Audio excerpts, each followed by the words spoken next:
Beverly Hills, UP. Ay, Beverly Hills, UP Diliman. Oh my God, I'm so happy. Hello po. Thank you for this time. Welcome back to the Philippines. Yes, yes, yes. Anong pakiramdam, Aber, na bumalik sa Pilipinas matapos manalo ng The Voice? Ito yung totoong panalo. Kasi kumbaga I was just waiting for the moment na maramdaman ko yung totoong warmth ng Pilipinas. Because they really love Filipinos to win and now I'm back. Grabe. Guys, nasa Karin Tabil ako.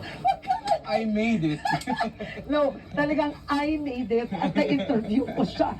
Alam mo, kumain tayo. I heard mahilig ka sa street food. Yes, ba totoo to? talaga. Oh, eto.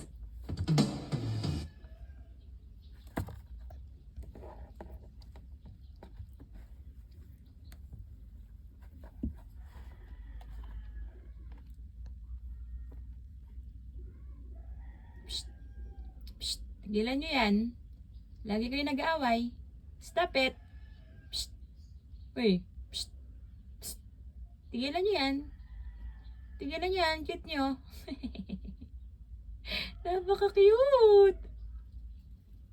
Tigilan nyo yan. Ha? O sige, away na. Away na. Go.